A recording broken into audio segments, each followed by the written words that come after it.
ভোটমুখী বিহার ও বঙ্গের জন্য রেল প্রকল্প পেল মহারাষ্ট্র, মধ্যপ্রদেশ, ওড়িশা, ঝাড়খণ্ড। বাংলায় আলুয়াবাড়ি রোড থেকে এবার নিউ জলপাইগুড়ি পর্যন্ত তৃতীয় ও চতুর্থ লাইন নির্মাণ। মহারাষ্ট্রের ঔরঙ্গাবাদ থেকে পারবানি পর্যন্ত ডাবল লাইনের প্রকল্প। সবকটি প্রকল্পে এবার মিলিতভাবে ব্যয় ধরা হয়েছে 11,169 কোটি টাকা বলে জানা যাচ্ছে। নতুন প্রকল্প পেল এবার রেল। ভোটমুখী বিহার ও বঙ্গের জন্য রেল প্রকল্প।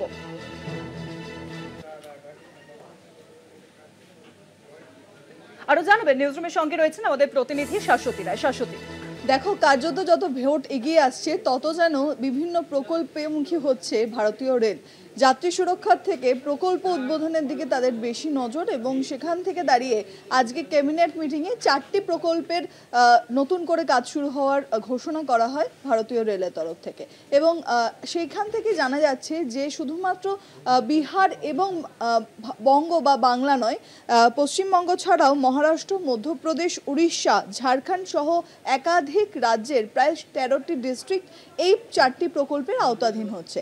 তার মধ্যে অত্যন্ত গুরুত্বপূর্ণ এই ওয়েস্ট বেঙ্গলের আলুয়াবাড়ি রোড থেকে জলপাইগুড়ি নিউ জলপাইগুড়ি পর্যন্ত প্রায় 57 কিলোমিটারের একটি 3rd এবং 4th লাইনের প্রজেক্ট, যেটি কার্যত বলা যায় বিহার এবং বাংলাকে সংযুক্ত করছে। এবং দিল্লি থেকে গুয়াহাটি পর্যন্ত যে অত্যন্ত গুরুত্বপূর্ণ লাইন, সেই শাখার অন্যতম একটি মাধ্যম হচ্ছে এই আলুয়াবাড়ি থেকে নিউ জলপাইগুড়ি স্টেশন। তাই কার্যত এখানে 3rd লাইন এবং 4th লাইন হলে পরে কার্গো মুভমেন্টের ক্ষেত্রেও অনেক বেশি উপকারিতা হবে আগামী দিনে, যার জন্য অ্যামাউন্ট ধার্য করা হয়েছে প্রায় 1,786 কোটি টাকা।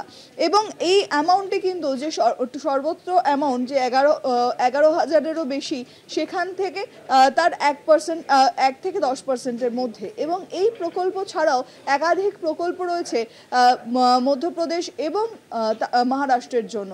এছাড়াও রয়েছে গুরুত্বপূর্ণ প্রজেক্টের মধ্যেই ঔরঙ্গাবাদ থেকে পারভিন পর্যন্ত এই যে আরও একটি সম্প্রসারণ ডাবল লাইনের। কার্যত বলা যায় এই রেল প্রজেক্টগুলি শুধুমাত্রই ভোটমুখী, কারণ এই প্রজেক্ট শেষ হতে হতে 2028 থেকে 2029 সাল পর্যন্ত সময় লাগতে পারে।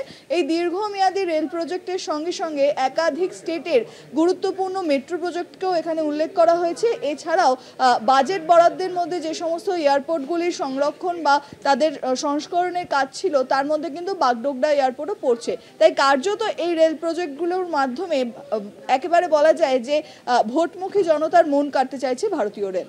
অনেক ধন্যবাদ শাশ্বতী। নিউজরুমের সঙ্গে ছিলেন আমাদের প্রতিনিধি শাশ্বতী রায়।